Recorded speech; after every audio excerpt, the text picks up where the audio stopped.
Okay, so in this extra lecture, we will tie up the loose ends from the control systems analysis side of things here. The first topic I just want to wrap up is the hand plotting of Bode plots. So we will continue to use the example from the code and look at a slightly more complex transfer function and try and break it up into the constant part, the real zero, complex zeros, real poles and complex poles, and plot the Bode plots for each one of these cases individually and then put them back together. So we're going to look at the code and see how to break up a generic transfer function. Okay.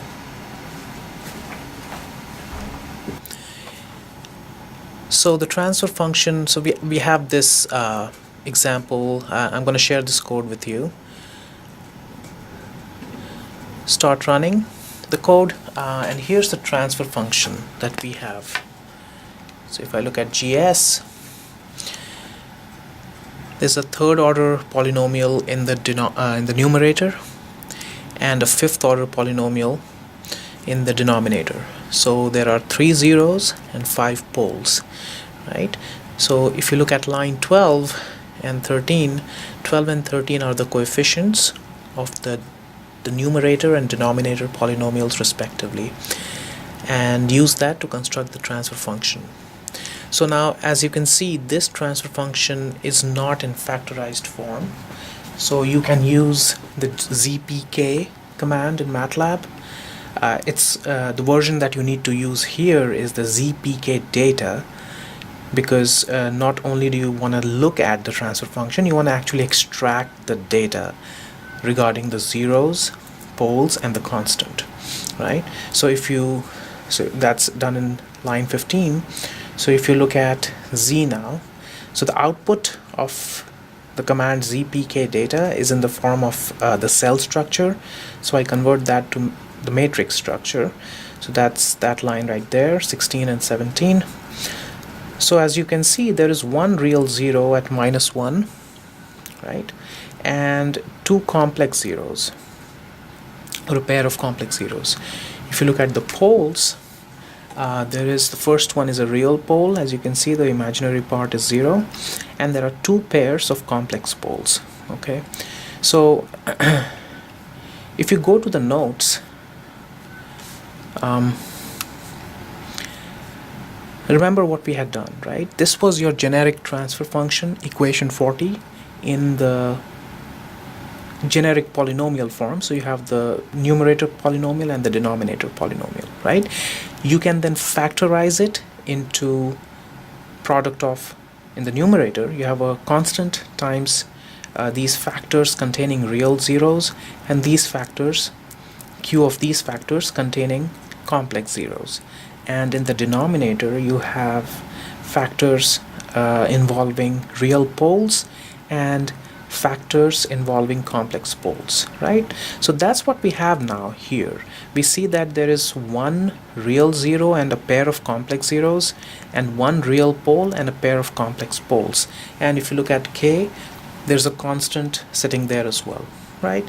So what this rest of the code does is essentially it identifies whether or not there is a non-trivial constant, right? As anything other than 1 is a non-trivial constant amplification.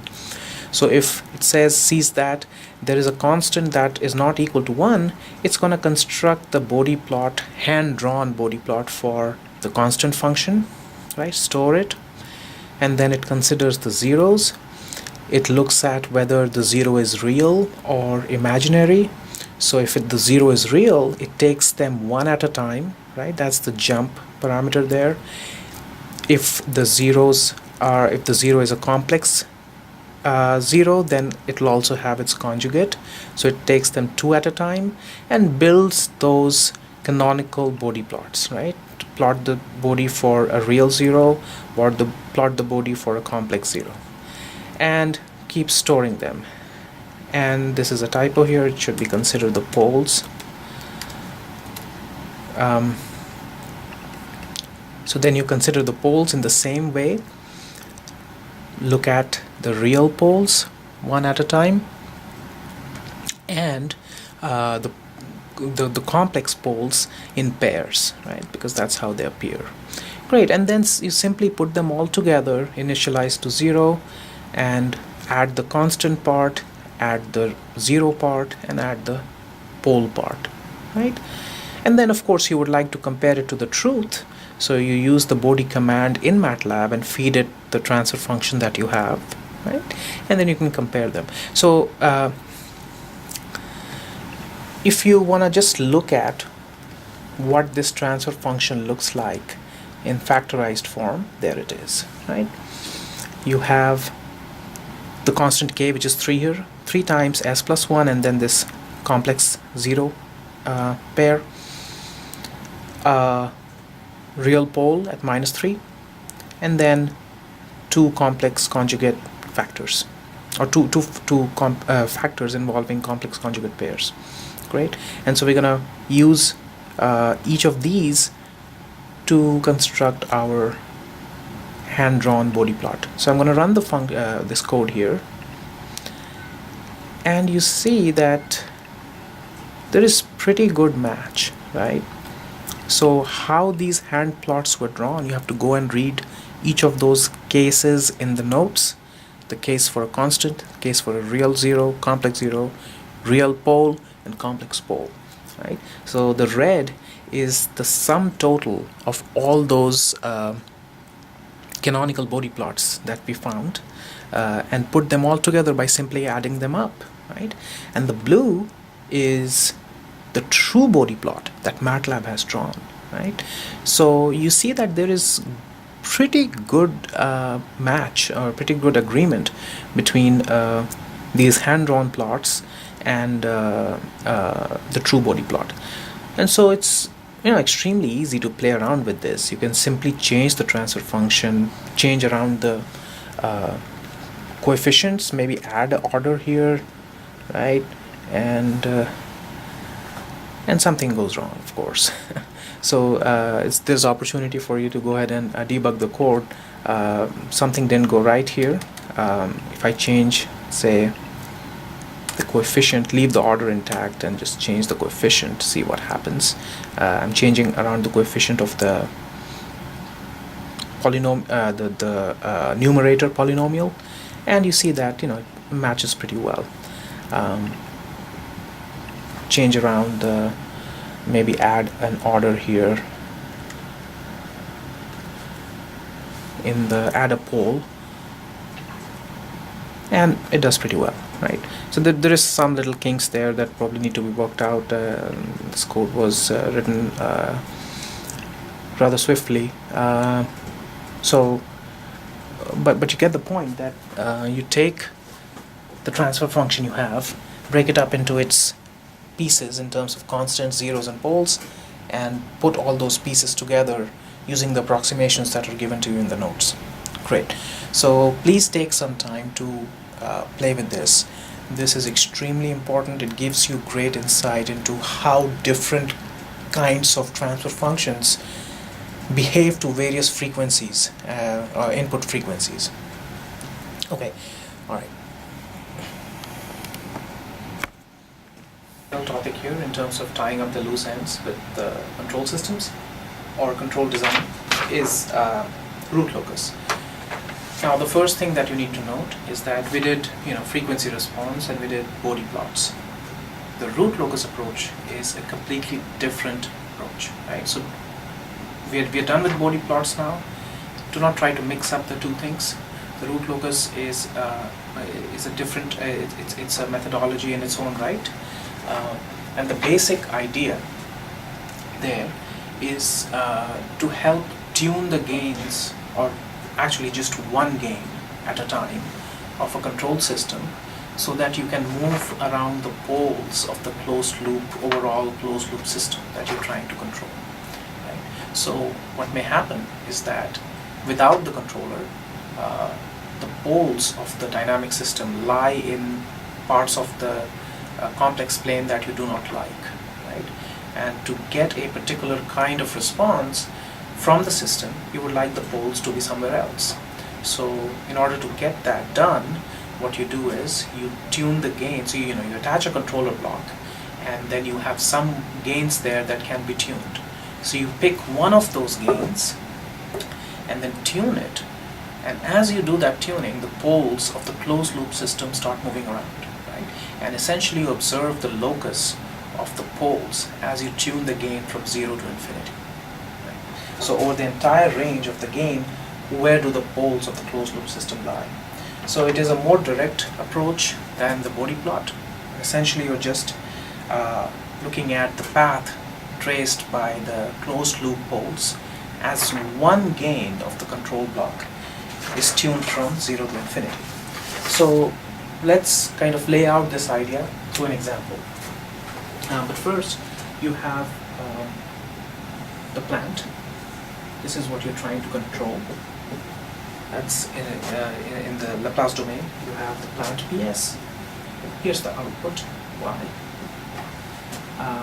You would like there to be a controller block, right?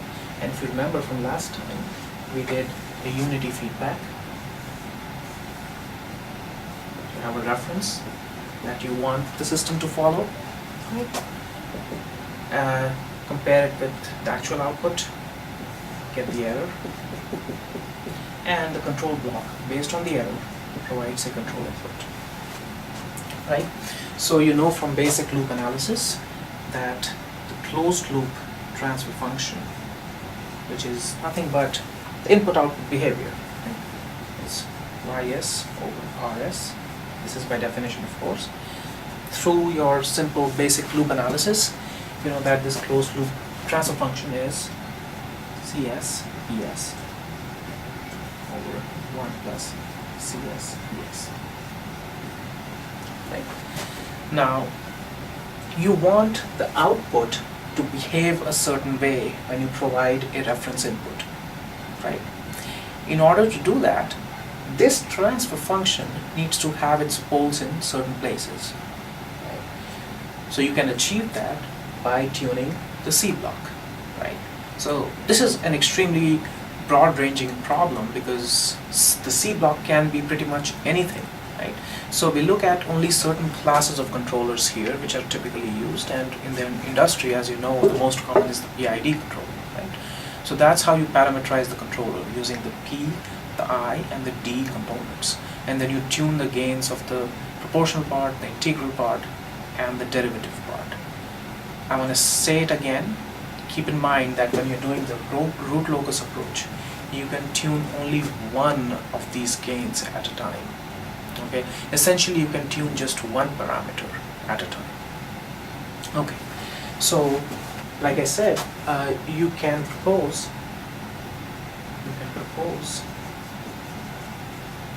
the controller block to be a proportional part, right? So this will take the error and amplify it, and you have the integral part. Okay. So that's the integral gain, proportional gain, and so this will take the error and integrate it. As you know, the integral part ensures that the system has zero steady state error, and the derivative part, right? 1 over s is integral, times s is differentiation. This is from the basic properties of the Laplace transform. So the derivative part will take the error and differentiate it, right? So you see that there are 3 gains. Okay. Now in the root locus method, typically you can take one of these 3 and change them from 0 to infinity and see how the poles go from move around in the complex plane as you do that. Okay. So to motivate this problem, let's look at an example, right? So this example is from the notes by Professor Barua. That's on Carmen. This is the top end of the root locus notes. Okay, so I'm going to get this out. And in the example that he looks at, he has the plant as simply a double integrator. Right? Just double integration. And he has this controller, so this is the PID.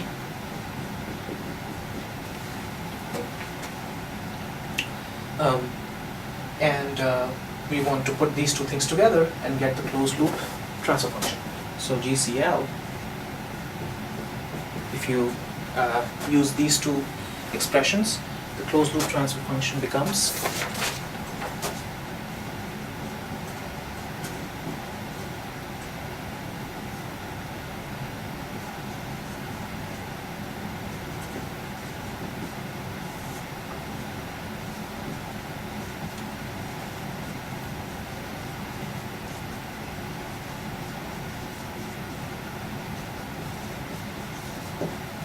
okay.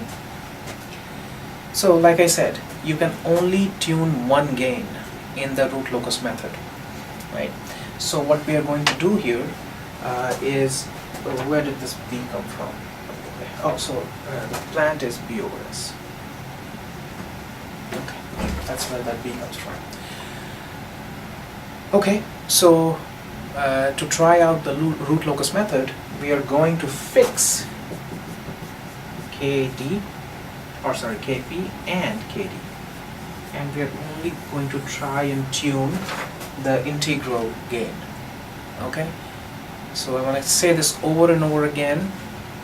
It's very important to know that you cannot simultaneously change the gains, all the gains appearing in your control block using the root locus method. There might be other methods you can use, but if you want to do the root locus method, then you have to fix everything else up, have just one tunable parameter, and then observe how the poles move around as you tune that one gain.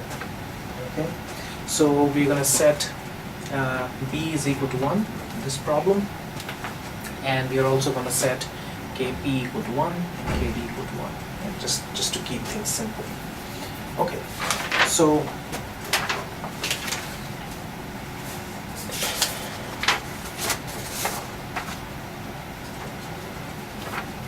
now we're going to go to the computer and look at 4 different cases. So we're going to look at 4 cases.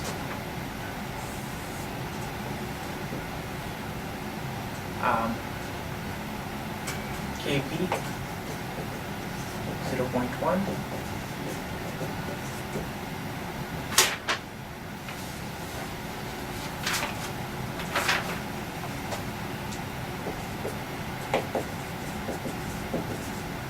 and Kp 1.2. Okay. Hold on. Ki. You're tuning the integral gain.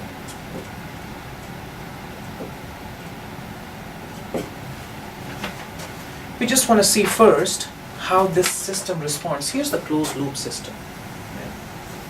With B, Kp and Kd equal to 1, we want to see how this closed loop system responds, meaning the output response to coming out of this closed loop system when we provide a certain kind of input, right, for these various values of the integral gain. Okay, so I'm going to move to the computer now.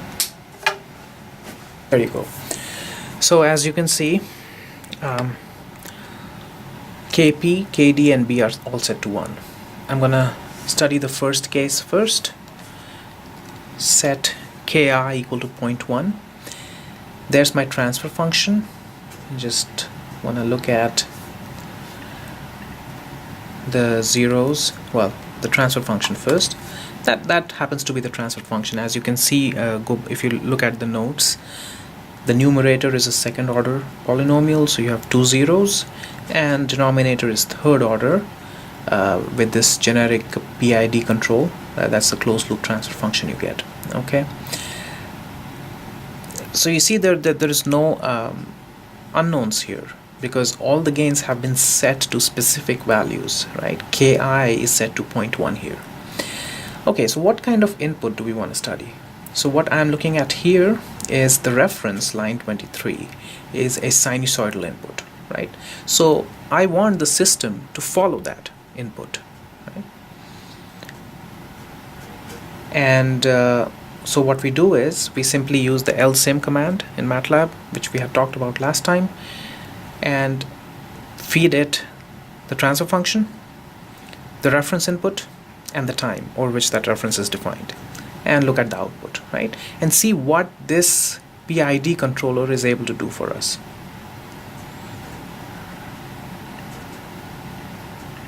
There you go. So Ki, which is the integral gain, is 0.1, right? The blue is the reference input. We want the system to follow that. The system output is the black. So it doesn't quite follow it. It's anyone's. It depends on what you're trying to achieve with this. Maybe this is good enough for you, maybe it isn't, right? So that's what you have with Ki equal to 0.1. Well, it may be interesting actually to set all these gains to 0, and so that there is no controller whatsoever, right? Maybe have a 0th case first. Kp, Kd, and Ki are all 0, so there is no controller, right? And well, Kp should be set to 1. Otherwise we'll wipe out the signal. So set Kp to 1 so that CS block is simply 1, and look at the system output with this. So there is no controller. Okay, that's what the system does without a controller, right? So clearly adding what we did it does, at least it does improve the system response. So let's go back to our case 1, that was case 0 again. Kd set to 1 and Ki set to 0.1. Great. And so that's where the poles are. That's what this figure is showing. Once we put the PID controller in, there are 3 poles. They are all stable, as it should be. Well, there's no guarantee, but the poles do turn out to be stable in the left half plane. And here's the system output, which is much better than without having the control block. Okay, so next move to case 2 is 0.5. The poles move around, and you see that initially the system doesn't do that well. It's worse than what we were getting with the case 1, but then over time maybe it does follow the reference input better. Go to case 3. There's the poles, and after some time you see that the system does the system is doing better in terms of following the reference. Initially it doesn't respond as well, right? But the system overall does follow the reference better. So this kind of tuning might be making you starting to think that just keep increasing the integral gain, right? And the system will keep getting better. So let's go to case 4 and we do that. And if you look at the poles, something bad has happened here. The poles have moved over to the right half plane, and so this system, unfortunately, with the closed loop control, has become unstable, right?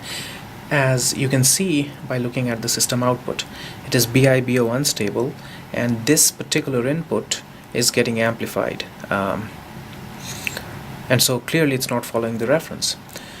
So what this example shows us is that there is clearly a need to, it is of value at least to have a plot that shows how the poles of the closed loop system move as you tune this one gain, Ki in this case, right?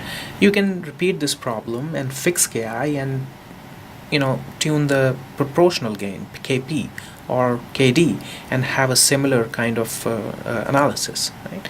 And so you would see how the poles of the closed loop system would move around. Okay, so let's go back to the board and try and figure out a methodical way of doing this. What we said was that we want to look at a more systematic manner of observing how the poles move around as the gain is tuned.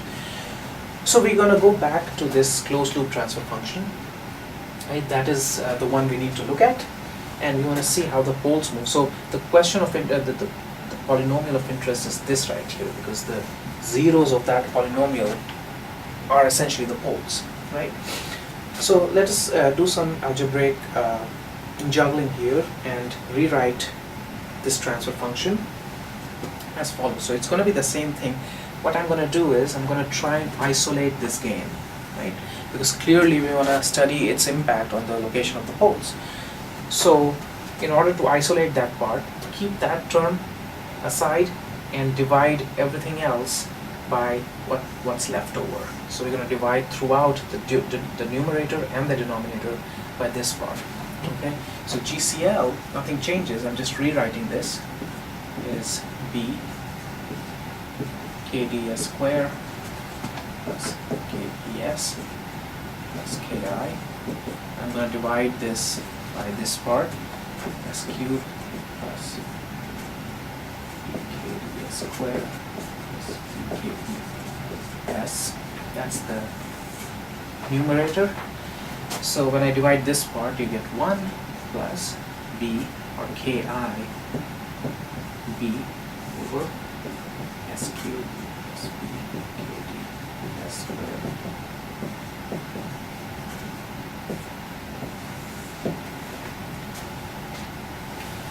Right. That's the same closed loop transfer function. Okay. So look at what has happened now. We want to observe what happens to the poles of this transfer function as you tune the gain Ki. Right? This is a nice form because in this part everything is known. Remember, we had fixed B, well, B is the system parameter, it's known, and we had fixed Kp and Kd. So this part is completely known, right? And so the poles of GCL are the roots of 1 plus Ki B.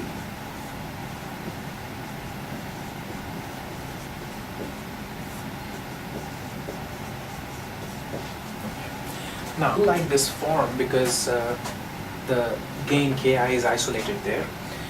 So what we can do is, before moving further, we can write this closed loop transfer function as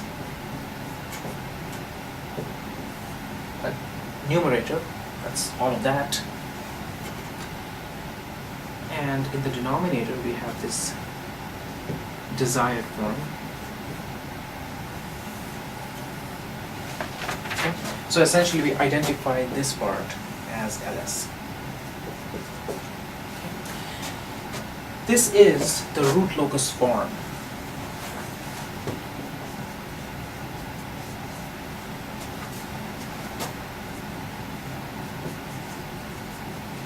Of GCL with respect to the gain Ki, right? You want to draw the root locus of GCL with respect to that particular gain. And there are two things, well, besides this form that you want to extract, two other things that you need to be careful about when you get this form. Number one, LS should be completely independent of Ki, right? That's the whole point. We are trying to isolate Ki so that we can look at its impact on the poles of GCL. So the requirements here are that LS must not include or contain Ki. That's number one. It makes sense. What about XS? Well, we see that in this example, XS does have Ki. Right?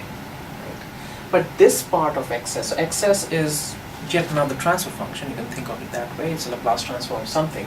It's a transfer function. So it has a numerator and a denominator. The poles of GCL will not be affected by the numerator here, right? Because that stays in the numerator of GCL.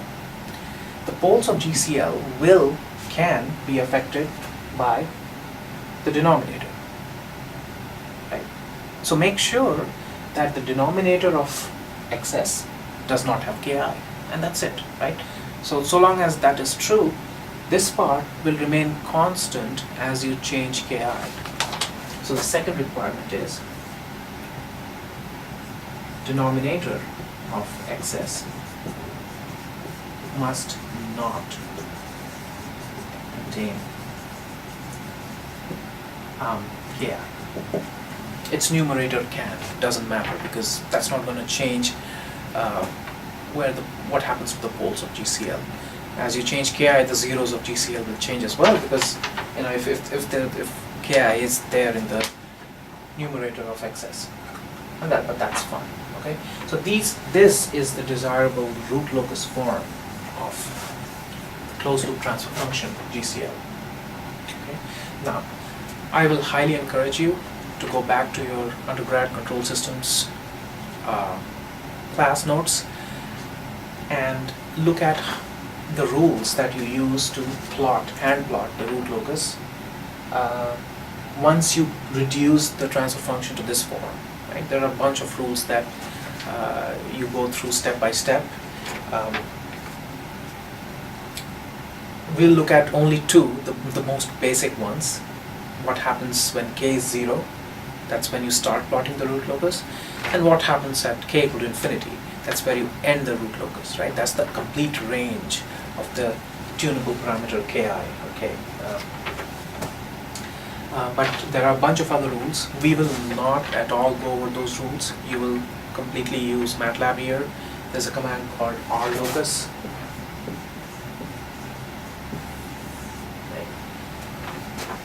And when you use this command for GCL, the input needs to be not GCL,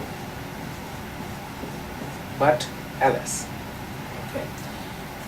So root locus of GCL in MATLAB is plotted using the rlocus command using the input LS. Okay.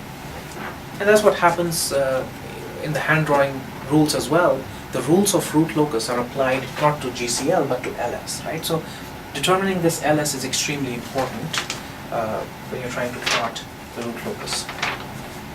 Okay, and like I said, these two rules must be followed as you try and extract that form. So, like I said, we look at the two most important rules, or the starting and the ending rules for root locus. Get rid of this.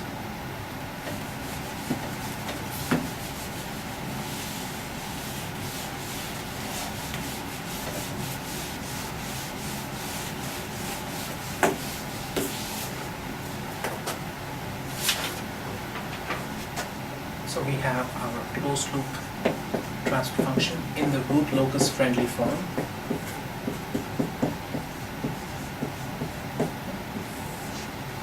Given like that. So the first question is, so I'm going to write LS here as some denominator and numerator NL over DL. It should not contain K. So question 1,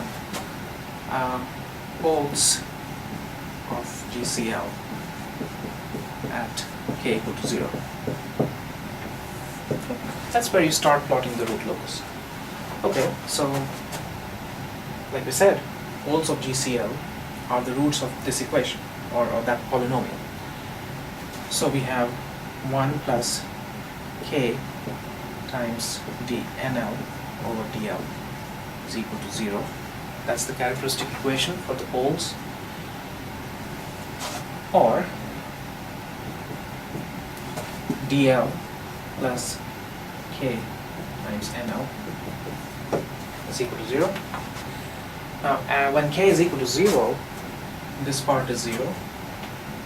So the only way this equation can be solved is when dl equal to 0, which means that we are looking at the poles of LS itself, right? dl equal to 0 is the characteristic equation of LS. When dl equals to 0, we are looking at the poles of LS. So the poles of GCL at k equal to 0 are equal to the poles of LS. That's the starting point of the root locus plot. Okay. Question 2. Where are the poles of GCL at k equal to infinity? Okay, so let's revisit this question. We have 1 plus k nl over dl equal to 0.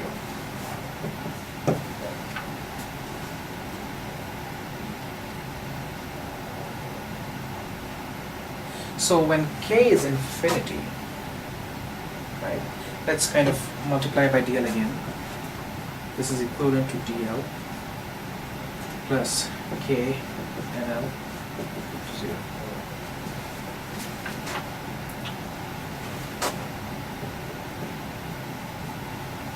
Okay. So from here, it's not good to be multiplying by infinities, it's good to divide by infinities, right? So I want to get KL in a division kind of form. So divide throughout by k, and so we get 1 over k dl plus nl is equal to 0. That looks much better. So when k is equal to infinity, this term goes away, and so we get this equation must hold if we are to find poles of GCL. Right? So that will be equal, that equation holds at the zeros of LS. Right? When NL is equal to 0, we are looking at the zeros of LS. So which means that the poles of GCL are at zeros of LS. Now, this equation can hold true at other points as well. Okay, so here's what happens. When k goes to infinity, there is one other case in which this equation can be true. So typically, not typically, always, what will happen is, if we will only be looking at proper dynamic systems, or strictly proper dynamic systems, such that the order of n is always less than, or maybe equal to, so that's not strictly, but will never be more than the order of d, right, in terms of the order of polynomial. So the denominator polynomial will always be a higher order. Okay. Now what that means is that as s goes to infinity, this part, right, will go to 0. Right. So we are looking at something like a multiplication when k is equal to infinity. We're looking at a multiplication of k with, infinity with 0. So under the right circumstances, that number can be set to -1, right? As s tends to infinity, 1 plus k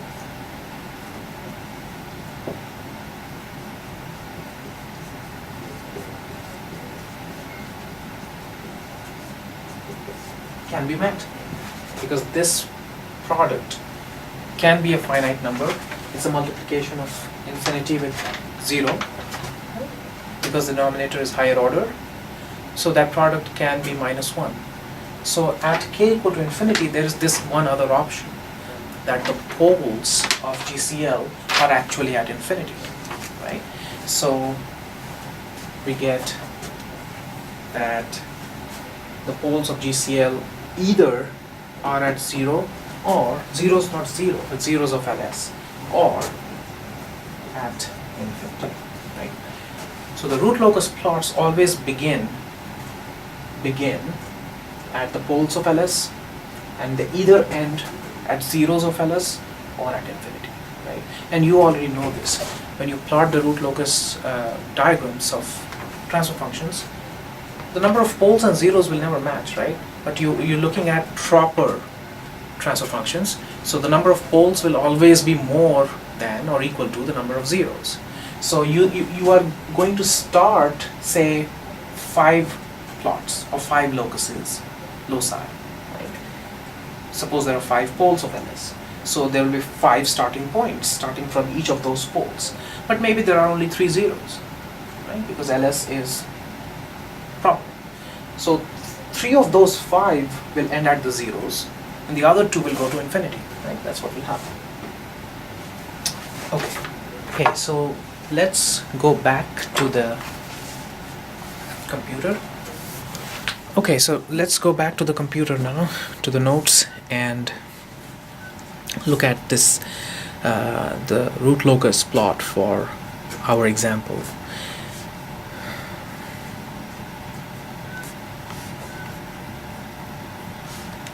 I like this sequence of plots here. Okay, so this is going back to our double integrator, right? And here's the location of the poles of the closed loop system when ki is 0.1. We looked at this case, right? There are 3 poles, and that's where they are. Okay, so now let's change the ki value, and you see that the poles moved, right? Keep doing that, and see that those 2 complex poles are going in the wrong direction, right? And there is a critical point right there at ki equal to 0.1 that they end up at the imaginary axis, and then they cross over, right? And so if you took a history of all that, you see that there's the locus, right? On the left you have ki being varied from 0.1 to 0.2 or 2 in increments of 0.1, and you have a slightly higher resolution plot here, the ki values being varied from 0.01, so that's almost 0. So that would be the start of the root locus plot, right? What that means is that you would start at the poles of LS, right? These 3 would be the poles of LS, and go all the way up to 10 in small increments to get the entire root locus picture. So this is the code that was used here.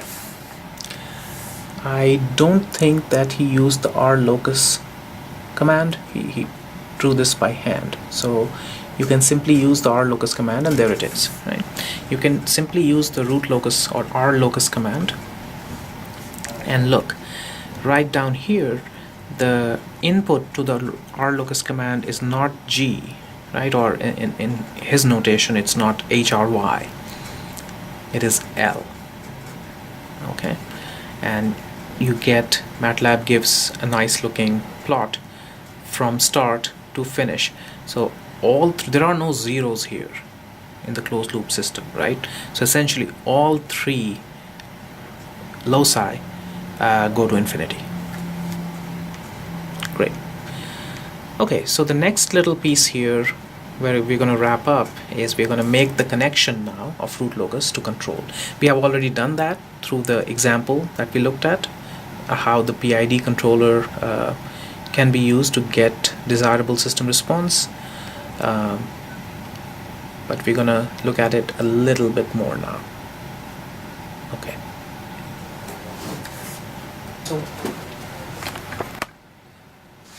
So what is the connection of the root locus to control design?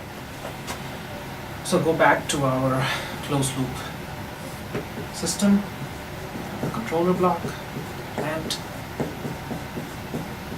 output, unity feedback.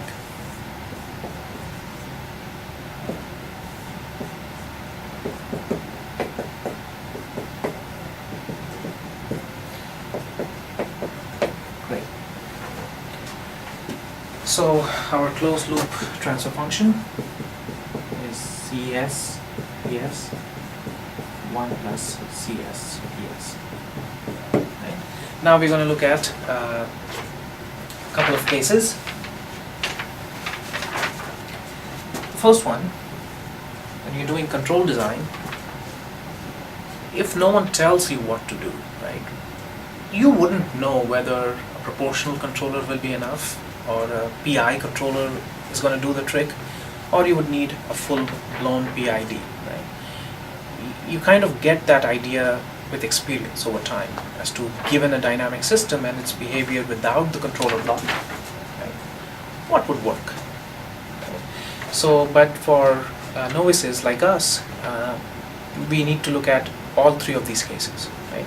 So let us begin by saying that, since we don't have any experience, our control block is nothing but a proportional controller, and that's it, right? It takes the error signal, amplifies it, and feeds that as the control, right? So US is simply KP US, right? A proportional amplifier controller. Well, if KP is less than 1, it's not an amplification, but still, it's just a proportional form of controller. So for this case, what does the closed loop transfer function look like? Well, GCL is KP ES 1 plus KP ES. We're trying to do root locus here, right? We want to place the poles of GCL at certain locations, and we have the root locus friendly form right away. Right? Remember, the root locus friendly form was XS 1 plus KLS, and there were only two rules, right? That LS should not contain KP, and the denominator of XS should not contain KP. That's true here, right? This is XS. The plan doesn't have KP, it doesn't know what KP is, so XS's denominator does not have KP.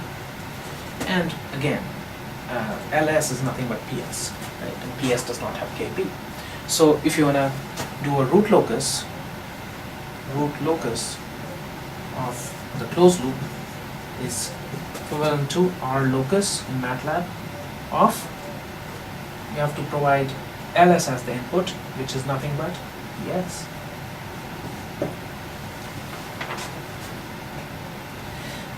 Now,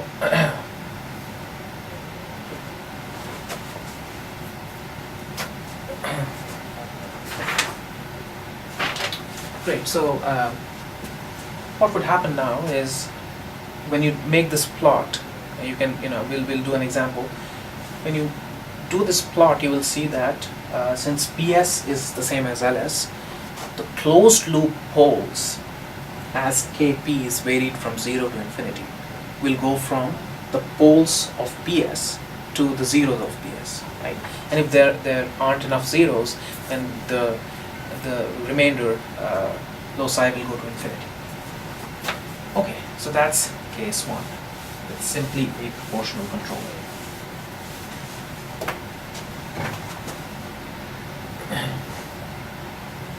Now let us look at a PI controller. So CS is a PI controller such that CS is equal to KP plus KI over S. So now let us do the following.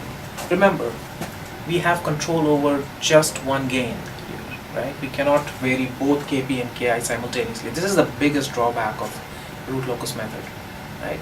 That you have only one degree of freedom here. So what we can do is we can simultaneously affect the proportional and the integral controller by pulling out a gain, pull out KP, call it K, and so you get 1 plus some constant K1 over S. It's the same thing, where KP equals K and KI is equal to K times K1. And so now what we can say is that this is the gain we want to tune, K. And this part we're going to fix. So we're going to have to provide a value for K1. Okay? So now with that, closed loop transfer function is CSPS K 1 plus K1 over S times PS over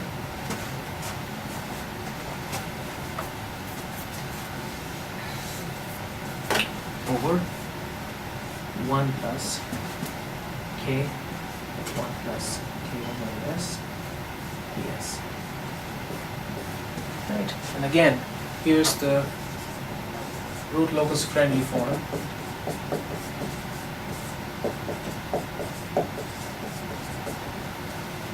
So we have this as XS. It's all good because its denominator does not contain K, which is the gain we're trying to tune. And here's ls. That's ls. Does not contain k at all. So our for PI controller, ls is equal to 1 plus k 1 over s times ps. And therefore, in this case, when you want to plot the root locus of the closed loop, root locus of GCL, MATLAB, you will say R locus 1 plus k1 over s times ps. Okay. Now, look at something interesting going on here. Well, before I state that, so the poles of GCL, the closed loop poles, will go from the poles of this product, right, to the zeros of that product, right? So I want to just focus on, the interesting thing was, let's focus on that product, right? What is that product? So ls is 1 plus k1s ps. That is nothing but this block times that block, right? Without the constant k, of course, that we have pulled out. But that constant k is not going to affect either the zeros or poles of this product, right?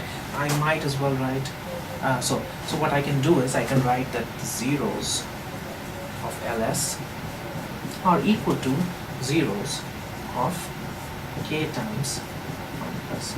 It doesn't matter what k is. K will not affect the zeros of ls.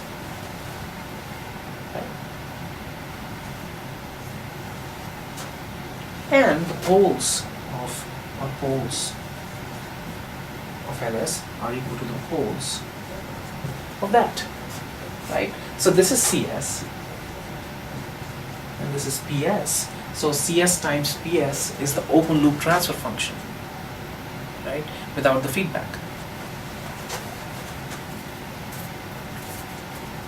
So the conclusion here is a pretty big one. With unity feedback,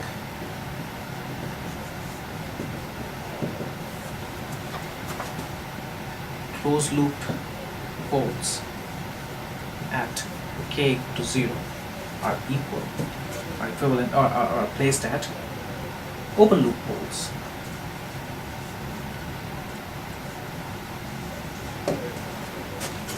Okay. Poles of CSPS. And closed loop poles at k equal to infinity are placed at open loop zeros, i.e. zeros of CSPS, or at infinity, right? Because the number of open loop poles will not match up, most likely, with the number of open loop zeros, so the remainder will go to infinity. So that's a pretty important result. Okay. Now let's go back to an example and wrap this up. Well, before that, I just want to add in the PID case as well. It's exactly the same.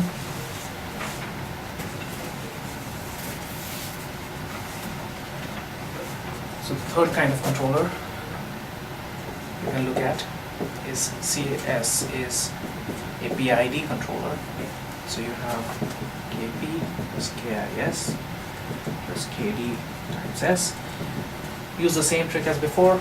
Have just one gain and simultaneously affect all the three elements of the controller block. So K times K1, 1 plus K1 over S plus K2 times S. So that once everything is said and done, you're going to fix K1 and K2 when you do the root locus and only vary K. And then once you do find the optimal K, Kp will be equal to K, Ki will be equal to KK1, and Kd will be equal to K. k given to you. Right? And go ahead and plug this back in, and you'll get the same result, that at k equal to 0, the closed loop poles will be located at the open loop poles. Right? And at k equal to infinity, the closed loop poles will either be at infinity or at the open loop zeros. Great. So let us look at an example to wrap things up here. And what we are going to do is we're going to try and get the inverted pendulum to rest at a unstable, or at a position that's unnatural for it. This is not just a toy problem, because you can think of the inverted pendulum as a rocket, right? And the rocket is climbing up through the atmosphere at an angle.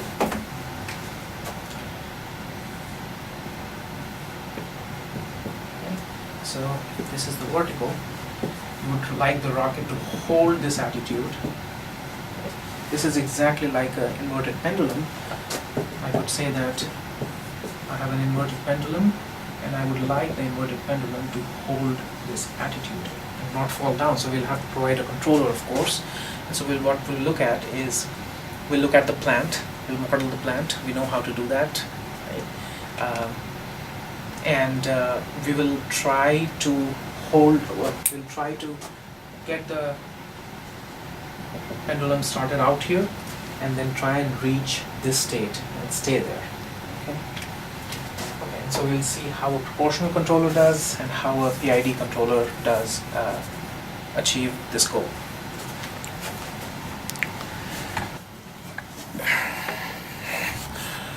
Okay, so here it is. Here's the system matrix, A, B, C, and D. So look at what we have here.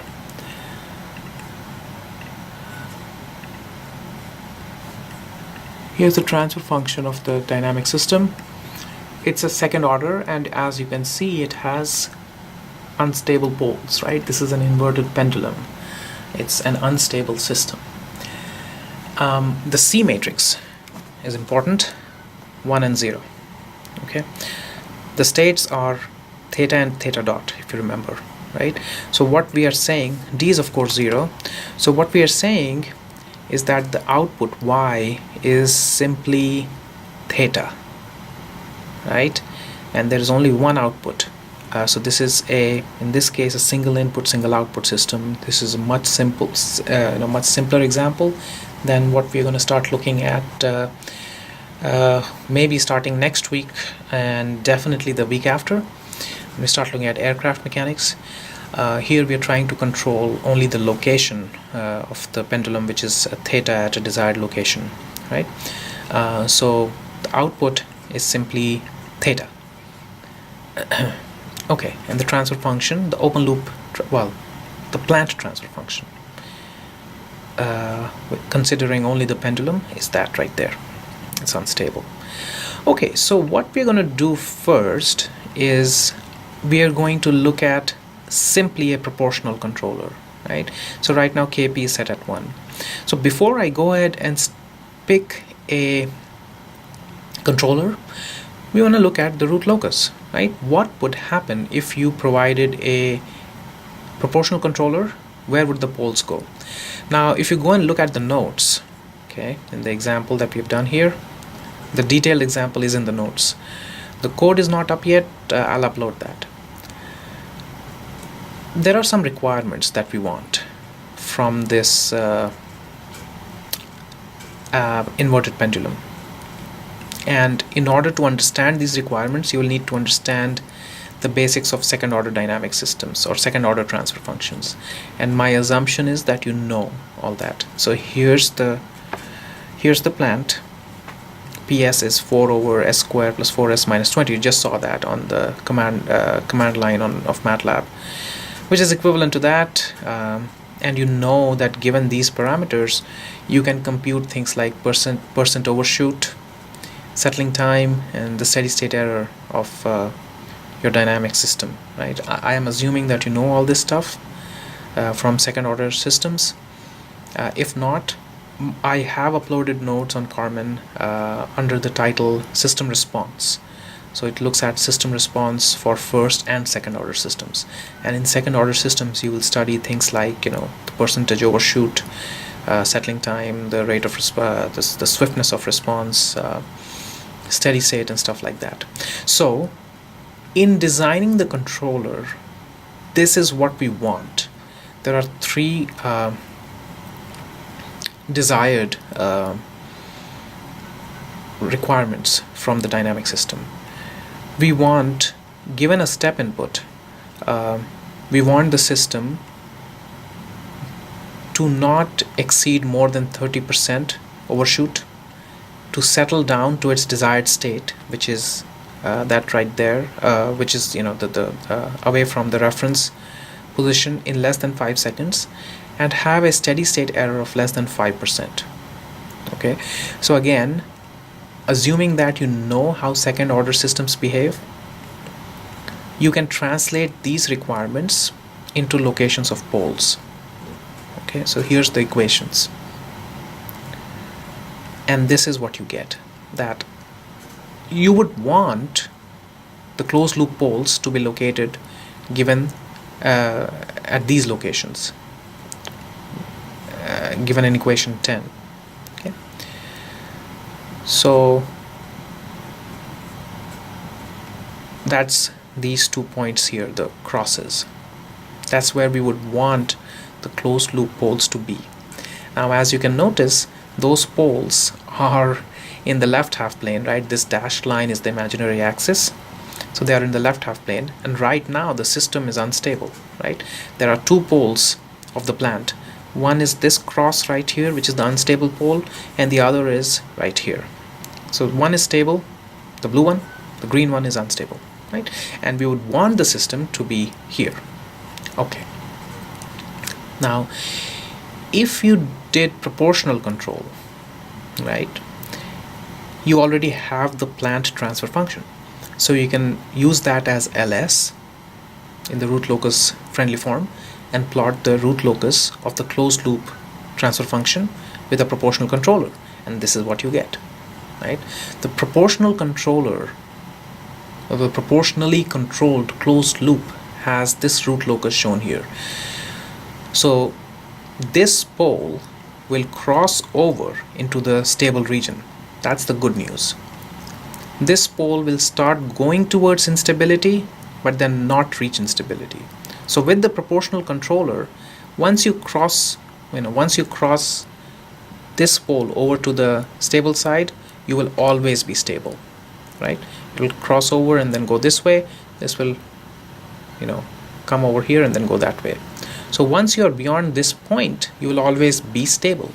That's the good news. The bad news is that you will never be close to your desired locations, right? There's this gap here of the root locus. That's the minimum gap between the root locus and your desired location. So you can say as a compromise, well, maybe I cannot meet the desired specifications. I cannot reach these desired locations. So let me just pick the gain that gives me, that is the closest to this desired location, right? So the poles can actually be here and here, which is the closest value, right? So I think so once you do all that analysis,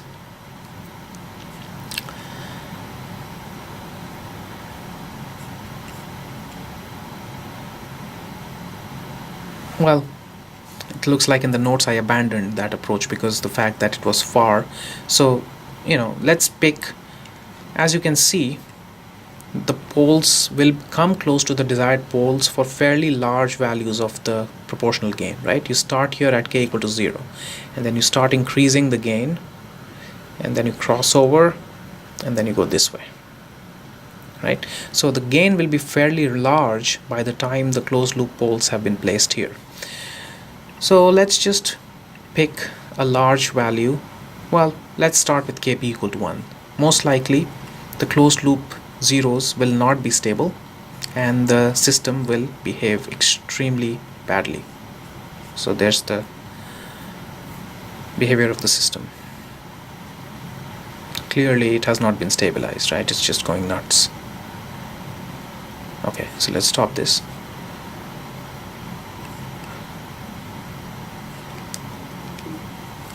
We need a large gain. Let's just go all the way and say that the proportional gain is 100. Good. Okay, so that's the response now. It works. The overshoot was pretty bad. As you can see, it shot across where you wanted it to be, but then it came back, and then it settles down with a steady state error, right? You have not been able to reach the desired location. So there is some steady state error, but the result is pretty decent. So from the analysis, this is the actual system response, figure 1. You can take a close look when you run the code yourself. The overshoot is pretty bad, right? That's identified by the red line. And then it eventually settles down after 2 seconds to within 2% of its steady state value and ends up with a steady state error. That's the difference between the green and the pink. The pink is the desired location, right? That's the step input. You want it to be there, and it has developed a steady state error. Great. So the proportional controller is okay, but doesn't quite do what we want it to do. Okay, so what I have done then is gone all the way in and used a PID controller. Okay, now in this case the problem is fairly complicated, right? Because you in reality have 3 gains to pick, and using the root locus method we can only pick just 1 gain. So what I have done in the notes, I have laid out the procedure for finding the first 2 gains, and you will need to have some proficiency in root locus to be able to follow those arguments. And it goes back to the hand plotting of root locus, right? That always comes back. If you're trying to do design, you better know how you actually do the plotting of these things by hand, so that you can, because it's the inverse problem, right? You're not given a controller. You're trying to design the controller based on what you want the system to do, and these inverse problems are always the hardest problems in engineering. So you better know how to piece things together because you're trying to build something, right? So and so that goes back to the importance of knowing how to plot these things by hand. And turns out there is really just one condition that is relevant here, is so-called angle condition for drawing the root locus, right? So that's what I have used here, and I'm going to have to refer you to your undergraduate textbook to brush up on that. That's equation 17.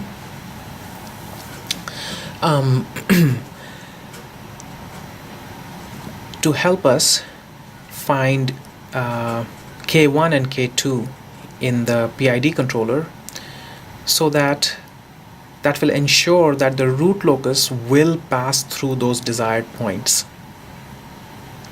Okay, so remember, our desired pole locations were here, and there are some other nuances here as well. These end up being not the real desired locations, because when you added the PID controller, you have changed the order of the system, and it's no longer a second order system, right?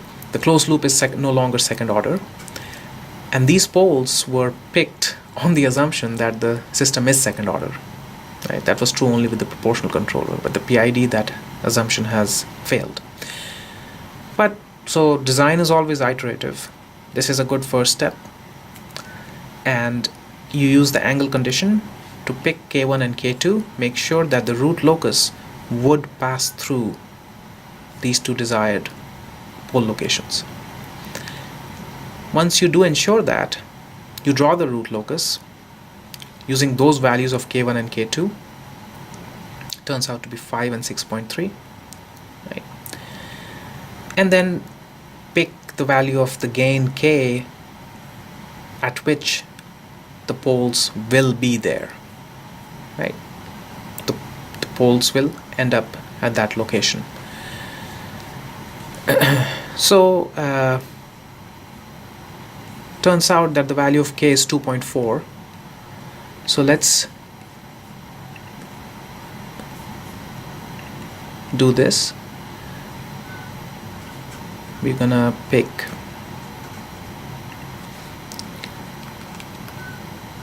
k1 to be 5 and 6.03, so 5 and 6.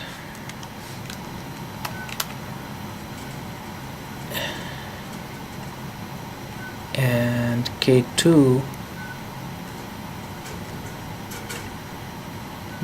we're gonna pick to be 2.4. See what happens.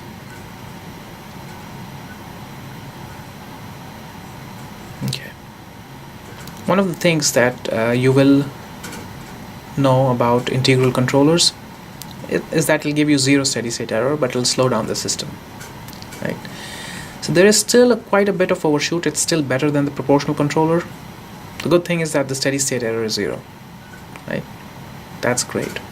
The desired location and the actual location match up perfectly, and that's simply an outcome of having an integral controller in your control block. So the crosses were your desired locations and the squares are the actual locations. So you see that picking these values of the gains have placed the closed loop system poles where you want them, right? But you're still not able to meet the overshoot requirement. The settling time is 4 seconds. That meets the requirement. Steady state error is 0. That's great. But the percentage overshoot was required to be less than 30%. Ends up being 55%. Well, that's what you get. Because we, like I said, assumed that all those equations assumed that the system was second order, and it's actually not, right? Okay, so the notes has more detail, how you can do a second iteration, right? And